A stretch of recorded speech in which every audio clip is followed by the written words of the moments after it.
اچھا، دو باتیں میں نے بہت اہم کرنی ہیں آج. ایک تو کے پی کے ایک بہت بڑے عالم حضرت مولانا شیخ ادریس صاحب، حضرت مولانا شیخ ادریس صاحب جو شیخ الحدیث بھی تھے. مجھے ان کے بارے میں پہلی مرتبہ اس وقت پتہ چلا جب میں جاپان کے ٹرپ پہ گیا تھا. تو جنہوں نے مجھے بلایا ارشاد بھائی ہیں، وہ پہلے شیخ ادریس صاحب کو بھی بلا چکے تھے. وہاں میں نے لوگوں سے ان کی بڑی تعریف سنی تو مجھے تجسس ہوا بھائی یہ کون ہے کے پی کے عالم ہیں جن کے علم اور تقویٰ پہ لوگ اتنا ناز کرتے ہیں کے پی کے لوگ. پھر میرا پشاور جانا ہوا، گاؤں دیہاتوں میں جانا ہوا، وہاں بھی میں نے ان کے بارے میں سنا. پتہ چلا جامع رشید میں ہمارے کچھ ٹیچر ایسے ہیں جو ان کے شاگرد ہیں براہ راست، حضرت مولانا ادریس صاحب کے رحمہ اللہ تعالی. ہمارے دل میں بھی عقیدت پیدا ہوئی. اطلاع ملی کہ جی ان کو شہید کر دیا گیا. شہادت سے پہلے 15-20 دن ان کے خلاف سوشل میڈیا پہ ایک بہت ہی غلیظ قسم کا پروپیگنڈا کیا گیا. ان کا بیان میں نے سنا، بیان تو پشتو میں ہے لیکن وہ بہت آسان پشتو ہے، واضح ہے. اس میں انہوں نے بتایا کہ میں حق بیان کروں گا، پھر فوج کی تعریف کی، آرمی چیف کی تعریف کی. اس کے بعد پھر سوشل میڈیا پہ ان کے خلاف جو طوفان بدتمیزی مچایا گیا ہے ان کے خلاف، شرم کے سارے تقاضوں کو بالائے طاق رکھ کے. تو پہلے میں آپ سے چند اصولی باتیں کروں گا. جنہوں نے سوشل میڈیا، جو قاتل ہیں وہ تو دہشت گرد ہیں، وہ تو بعد میں آتا ہوں ان پر. میں پہلے جن لوگوں نے سوشل میڈیا پہ ان کو پریشان کیا، دیکھو اگر آپ کو آرمی چیف کی تعریف پسند نہیں ہے تو آپ بولو کہ ہم شیخ الحدیث کی اس رائے سے متفق نہیں ہیں، بس اتنا کافی ہے. نہ کسی کی عقیدت میں پاگل ہو جاؤ، کسی سیاستدان یا کسی چیف کی عقیدت میں، نہ نفرت میں پاگل ہو جاؤ. ہماری قوم میں اعتدال ختم ہو گیا ہے. اگر آپ کو حضرت کی مخالفت کرنی تھی، جو سوشل میڈیا پہ جنہوں نے ان کے خلاف پروپیگنڈا کیا نا، 15 دن جو اسٹریس دی ان کو، جس عذاب میں ڈالا ہے ان کو، میں ان لوگوں سے مخاطب ہوں جس جہالت کا مظاہرہ کیا ہے. اگر آپ کو ان کے بیان سے اتفاق نہیں تھا، آپ کا خیال تھا آرمی چیف کی تعریف نہیں ہونی چاہیے تھی، زیادہ سے زیادہ آپ بھی یہ کلپ ریکارڈ کروا دیتے کہ حضرت سے ہمیں بہت عقیدت ہے، حضرت کے علم اور تقوی پر ہمیں بڑا ناز ہے، حضرت کی اس بات سے ہم اختلاف کرتے ہیں. یہ ٹھیک ہے، اس طرح سے ریئیکشن ریکارڈ کروانا اگر آپ کا خیال ہے کہ وہ غلطی پر تھے. لیکن جو طوفان بدتمیزی ان کے خلاف سوشل میڈیا پہ مچایا گیا ہے، پھیلایا گیا ہے، اس سے پتہ چلتا ہے کہ لوگ کسی سیاسی لیڈر کی عقیدت میں بھی اعتدال نہیں ہے اور مخالفت میں بھی اعتدال نہیں ہے. بھائی اگر آپ کو کسی سیاسی لیڈر سے محبت ہے، اس کے کسی کام کی بیس پہ، تو آپ کو علماء سے کیوں محبت نہیں ہے؟ کیا وہ انہوں نے زندگی میں کوئی کام نہیں کیے؟ صرف علم ہی، دین کا علم ایک ایسی بنیادی چیز ہے، اگر ذرہ برابر بھی ایمان ہونا تو انسان کو اہل علم سے محبت ہوگی. جو 1-1.5 ہفتہ 15 دن ان کو اذیت دی ہے نا، جو سوشل میڈیا پہ ہم بھی دیکھ رہے تھے، اتنا آگے جانے کی کوشش مت کرو. کسی سیاسی لیڈر کی محبت میں بھی پاگل مت ہو جاؤ اور نفرت میں بھی پاگل مت ہو جاؤ. آج کل لوگ نفرت کرتے ہیں، اس میں بھی پاگل ہو جاتے ہیں، اور محبت میں بھی پاگل ہو جاتے ہیں. آپ تھوڑا سا سافٹ کارنر رکھو. ہمارے بھی بڑے جب کوئی بات کرتے ہیں تو بعض دفعہ ہمیں بھی اس سے تھوڑا سا اشکال ہوتا ہے، ہم عرض کر دیتے ہیں حضرت اس بات سے ہمیں کیا ہے، اختلاف ہے. مجمع میں بھی کہہ دیتے ہیں ہمیں ان سے. بھائی علماء کی اطاعت کی جائے گی اس علم میں جو اللہ نے ان کو دیا ہے. سیاست میں اگر وہ کوئی بات کرتے ہیں، آپ کو ان سی بات سے اختلاف ہے، تو اعتدال کے ساتھ آپ اس رائے کو بیان کر دو. میں نہیں کہہ رہا آپ ان کی بات کو 100% درست مانو، لیکن اس بات کا بھی امکان ہے کہ وہ صحیح بول رہے ہوں. ضروری نہیں کہ آپ کی رائے صحیح ہو. میں تو اس کو فرض کر رہا ہوں کہ غلط بھی اگر انہوں نے بولا بالفرض، تو آپ کو اگر ان سے اختلاف ہے کسی بھی، اور یہ آئندہ بھی ہو سکتا ہے. دیکھو آپ کے والد جب یہ جے یو آئی اور پی ٹی آئی کے پھڈے چل رہے تھے نا، عمران خان کی حکومت تھی، جے یو آئی والے بہت زیادہ عمران خان کے خلاف تھے، یہودی ایجنٹ، اور وہ لوگ ان کے خلاف ڈیزل کی ایک رٹ لگائی بھی تھی. تو میں اس وقت بھی یہ بات کہتا تھا کہ کسی سیاسی لیڈر کی عقیدت میں بھی پاگل ہونے کی کوشش نہ کرو، نفرت میں بھی پاگل ہونے کی کوشش نہ کرو. ایک ہی گھر میں میاں بیوی میں طلاقیں ہوئی ہیں، بیوی پی ٹی آئی کی ہے اور شوہر جے یو آئی کا ہے، یا بیگم اس کو سپورٹ. دوستوں میں لڑائیاں ہوئی ہیں، چھوڑو. میں نے کہا یہ کل آپس میں مل کے بیٹھے ہوئے ہوں گے اپنے سیاسی مفاد میں، آج بیٹھے ہوئے کہ نہیں بیٹھے ہوئے؟ آج مولانا فضل الرحمان مانتے ہیں پی ٹی آئی سے دوستیاں بڑھانے کی کوشش کر رہے ہیں. میں نے اس وقت یہ بات کہی تھی، آپ رائے رکھو، پی ٹی آئی کے سپورٹر بھی بن سکتے ہو، جے یو آئی کے سپورٹر بھی بن سکتے ہو، جو آپ کو اچھا لگے آپ اس کو سپورٹ کرو، آپس میں نفرتیں پیدا مت کرو. اتنا آگے پوری دنیا میں ہوتا ہے، کچھ حکومت میں ہوتے ہیں، کچھ اپوزیشن میں ہوتے ہیں، جہاں بھی جمہوریت ہوگی اختلافات لازمی ہوں گے، لیکن لمٹ کراس کرنے کی کوشش نہ کریں. ابھی لوگ پاگل ہو گئے ہیں، نفسیاتی ہوئے ہوئے ہیں، عقیدت میں بھی اندھے ہوئے ہوئے ہیں اور نفرت میں بھی اندھے ہوئے ہوئے ہیں. نہ دنیا میں کوئی اتنا نیک ہے جتنا آپ سمجھ رہے ہو، یہ ذہن میں رکھنا. کسی سیاسی لیڈر کو اگر آپ بہت زیادہ نیک سمجھ رہے ہو، تھوڑا سا کم کر لو. کچھ اپنی بھی غلطیاں ہوتی ہیں جس کی وجہ سے انسان سزائیں بھگتتا ہے. سارے مظلوم نہیں ہوتے، کچھ اپنی بھی کوتاہیاں ہوتی ہیں. اور جس سے آپ کو نفرت ہے اس سے تھوڑی سی نفرت کم کر لو. اتنا برا نہیں ہے جتنا آپ اس کو سمجھ رہے ہو. میں شروع سے یہ بیان دیتا آ رہا ہوں. ہمارے جامع رشید میں ایٹ اے ٹائم طلبہ میں جے یو آئی کے بھی تھے، پی ٹی آئی کے بھی تھے، مسلم لیگ کے بھی تھے. ان میں بھی جب کوئی زیادہ ایگریسو ہوتے تھے ہم یہ کہتے تھے بھائی تحمل پیدا کرو یار, ایک کلاس میں رہتے ہو آپ لوگ. جامع رشید نے اجازت دی تھی جو جس سیاسی تنظیم میں ہو, ہمیں سب کو اجازت ہے, جس کو چاہے ووٹ دینا, یہاں پڑھنے کے لیے آئے ہو, پڑھائی کو فوکس کرو یہاں پہ. تو یہ ہمیشہ سے سیاسی اختلافات ہوتے رہے. تو حضرت نے ایک بیان دے دیا آرمی چیف کی تعریف میں. اب جن کو فوج سے آج کل نفرت چل رہی ہے, کل فوج سے ان کو محبت بھی تھی کہ نہیں تھی. ایک صاحب نے مجھے کہا کہ اسی فوج نے بنگلہ دیش توڑا ہے, اسی فوج نے یہ کیا, اسی فوج نے یہ کیا. میں نے کہا توڑا ہوگا بنگلہ دیش بھی, سب کچھ کیا ہوگا, لیکن جب عمران خان کی حکومت تھی اس وقت آپ نے یہ الزام فوج پہ کیوں نہیں لگایا؟ وہ پی ٹی آئی کے تھے, مجھے ان سے اختلاف نہیں ہے, سپورٹر ہوں گے ٹھیک ہے, اچھی بات ہے, آپ جس کو چاہو سپورٹ کرو. لیکن میں نے کہا یہ جو الزامات آپ لگا رہے ہو کہ بنگلہ دیش فوج نے توڑا ہے, بلوچستان میں حالات خراب کرنے کی ذمہ دار فوج ہے, میں نے کہا جب عمران خان کی حکومت تھی اس وقت آپ نے یہ الزامات فوج پہ کیوں نہیں لگائے؟ اس وقت آپ کے پاس آپ کا مطالعہ کم تھا, اب آپ نے اسٹڈی کیا ہے, یا اس وقت فوج سے آپ کے مفادات تھے تو یہ ان میں سے کوئی جرم فوج نے نہیں کیا؟ جہاں فوج نے عمران خان کو ہٹایا تو آپ نے یہ سارے الزامات اب فوج پہ لگائے جا کے. یا تو آپ نے ریسرچ ابھی کی ہے تو پہلے کیوں نہیں کی ریسرچ؟ میں نہ فوج کی حمایت کر رہا ہوں نہ مخالفت کر رہا ہوں, میں تو یہ کہہ رہا ہوں کہ ہماری جو آج کل جو ہماری قوم کی جو اسٹیٹمنٹ ہے نا, اس کے پیچھے یا تو کسی کی محبت ہوتی ہے یا کسی کی نفرت ہوتی ہے, وہ ریسرچ نہیں ہوتی. جس نے ریسرچ کی بات کی ہے وہ کہے بات, لیکن میجورٹی کی بات ریسرچ نہیں ہوتی. عقیدت میں اندھے یا نفرت میں اندھے, یہ چل رہا ہے مارکیٹ میں. تو یہ جو سیاسی لیڈر ہے نا, کل فوج کا ان کے ساتھ مفاد ہوا تو یہ ہیرو بنا دیں گے فوج کو, فوج ان کو ہیرو بنا دے گی, اور یہ کس کو ہیرو بنا دیں گے؟ فوج کو ہیرو بنا دیں گے. تو میں اور آپ کیوں لڑیں بھائی؟ میں اور آپ کیوں نفرتیں پیدا کریں؟ اور علماء کی مخالفت, علماء کے خلاف زبان درازیاں. میں نے بتایا نا اعتکاف میں میں نے ایک لفظ بول دیا تھا کہ مولانا فضل الرحمان کو ڈیزل مت بولو, یہ غلط ہے. بندہ اعتکاف توڑ کے چلا گیا. کیا کر رہے ہو بھائی؟ کس کا نقصان؟ میرا نقصان کر رہے ہو, اپنا نقصان کر رہے ہو. وہ پی ٹی آئی کے تھے اس دور کی بات ہے جب یہ نفرتیں عروج پہ تھیں, اعتکاف توڑ کے چلا گیا. میں تو اس مولوی کو مانتا ہی نہیں. تو یہی ہم نے عمران خان کی تعریف میں 2 لفظ بول دیے تھے. تو آپ دیکھ, جب عمران خان نے یونائٹڈ نیشن میں جا کے تقریر کی اور سپورٹ کیا کشمیر کو اور قادیانیوں کے خلاف کچھ قانون سازی کی کوشش کی, میں نے 2 لفظ بولے تھے, تو جو گالیاں ہمیں پڑی تھیں, جو ہمارے پرانے لسنر وہ انسبسکرائب کر کے بھاگ گئے. تو تمہارا ظرف جب اتنا چھوٹا ہے تو تم دنیا میں کسی سے بھی کچھ نہیں سیکھ سکتے. سمجھ میں آ رہی ہے بات؟ کسی سے کچھ نہیں سیکھ سکتے تم. بہت چھوٹا ظرف ہے یار, تھوڑا ظرف کیا کر لو, بڑا کر لو ظرف تھوڑا سا. آپ کہہ سکتے تھے مفتی صاحب کی رائے سے ہمیں اختلاف ہے, ہم باقی بیانات سنیں گے, سیاسی رائے نہیں مانتے, یہ کہہ دیتے, کوئی بڑا مسئلہ نہیں. اتنی نفرت کہ یار 2 لفظ تم سے برداشت نہیں ہو رہے, نہ ان سے ہو رہے تھے نہ ان سے ہو رہے تھے.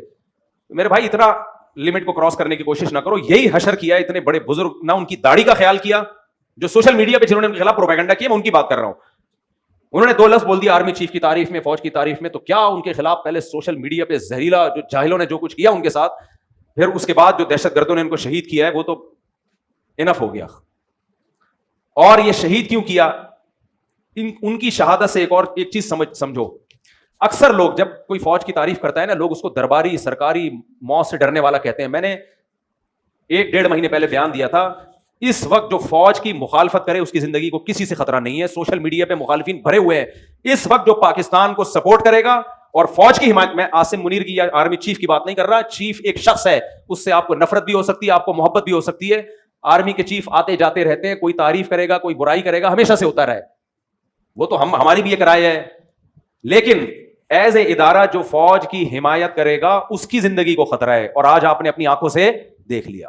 بہادر وہ نہیں ہے جو فوج کی مخالفت کر رہا ہے, اسے کوئی خطرہ نہیں ہے. سوشل میڈیا پہ بھرے ہوئے لوگ, زیادہ یہ ہوگا فوجی اٹھا کے سافٹ ویئر اپڈیٹ کر کے چھوڑ دیں گے اس کو.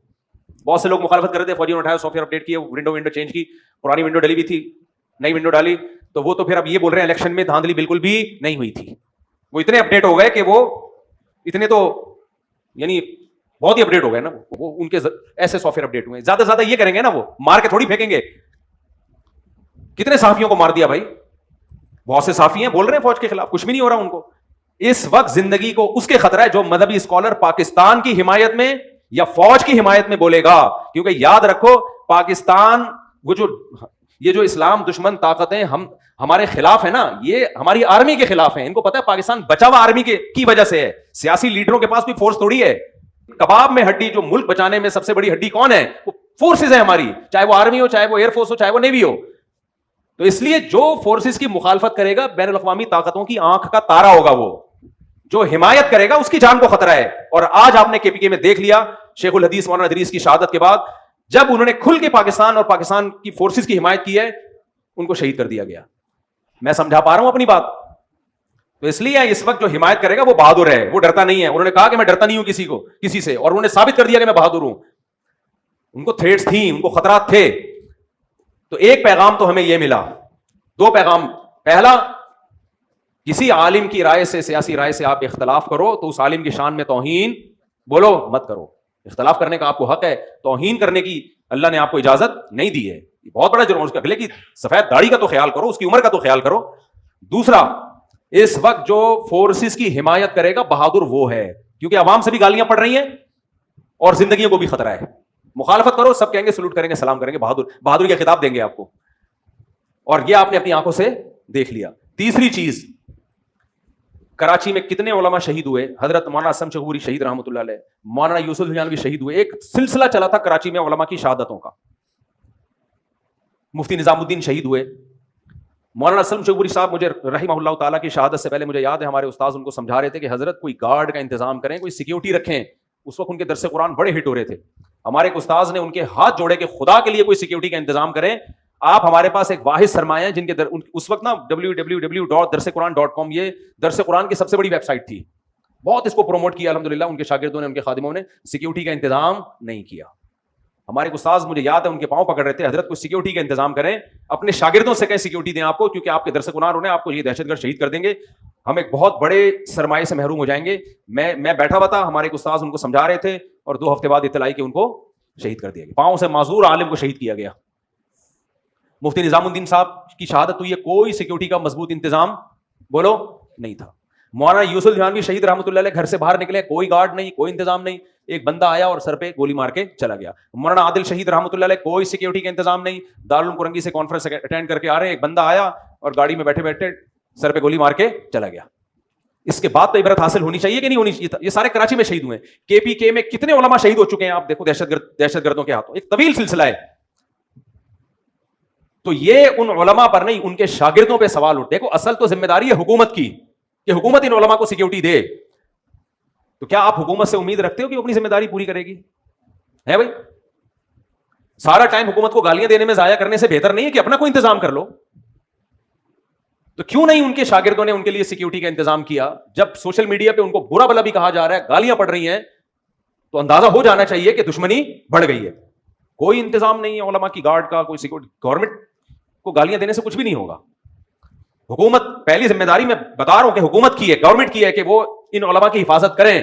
اگر گورنمنٹ نہیں کر رہی تو کیا عوام کی حفاظت, عوام کی ذمہ داری نہیں ہے کہ اپنے علماء کے لیے سیکیورٹی کا انتظام کریں؟ دیکھو علماء کی مزاج میں استغنا ہوتا ہے, وہ بعض دفعہ نہیں مانتے اس کو.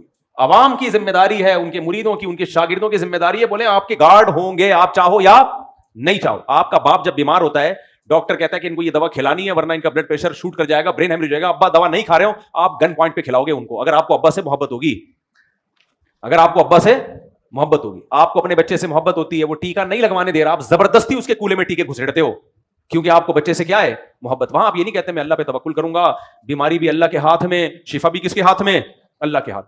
چھوڑو کیا بچے کو ٹیکے سے تکلیف ہو رہی, نہیں لگاؤں گا ڈاکٹر صاحب, کوئی بات نہیں, نمونیا ہے, ٹائیفائڈ ہے, کوئی بات نہیں, میں کس پہ توکل کروں گا, اللہ پہ. اللہ جب زندگی دیتا ہے تو اللہ دیتا ہے, موت دیتا ہے تو اللہ دیتا ہے. جتنے دن بچے نے زندہ رہنا رہے گا, مرنا ہوگا مر جائے گا. وہاں تو یہ بات نہیں کرتے. اپنے بزرگوں کی جب بات آتی ہے سیکیورٹی کی, او بھائی اللہ والوں کو تو اللہ پہ توکل ہوتا ہے. جو رات قبر میں گزرنی ہے وہ زمین پہ نہیں گزر سکتی, جو زمین میں گزرنی ہے وہ قبر پہ نہیں گزرتی. یہ باتیں کر کے سیکیورٹی کی ایسی کی تیسی. آدھا قرآن لیتے ہو, آدھا نہیں لیتے. یقیناً جو رات قبر میں گزرنی ہے وہ گزرے گی, یہ بھی اللہ نے ہمیں بتایا. لیکن یہ بھی اللہ نے ہمیں بتایا یا ایھا الذین آمنوا خذوا حذرکم, اے ایمان والو اپنے بچاؤ کی تدبیریں اختیار کرو, دشمن سے بچاؤ کی تدبیریں اختیار کرو. یہ بھی کس کا حکم ہے؟ اللہ کا حکم ہے. تو اس لیے KPK میں تو ہے ہی نہیں علماء کی کوئی سیکیورٹی نہیں. اس کو ایسا برا سمجھتے ہیں بہت سے لوگ, کہتے ہیں توکل کے خلاف ہے. اس لیے میرے بھائی دشمن بڑھتے جا رہے ہیں. میرا تو خیال تھا کہ حضرت کی سیکیورٹی ہوگی بہت سخت, یہ تو ہمیں بعد میں پتا چلا کہ کوئی سیکیورٹی نہیں تھی. تو جو علماء بچ گئے ہیں, KPK والوں سے ہم ہاتھ جوڑتے ہیں, خدا کے لیے ان کی سیکیورٹی کا آپ خود انتظام کرو. علماء نہیں کرتے, آپ عوام کریں ان کے لیے, گارڈ رکھے, تنخواہ دیں ان کو, ایسی گاڑیاں دے ان کو, چندہ کر کے دو, بھلے ہدیہ کر کے دو, ایسی گاڑیاں دو جس میں گارڈ بیٹھ کے ان کے ساتھ جا سکیں.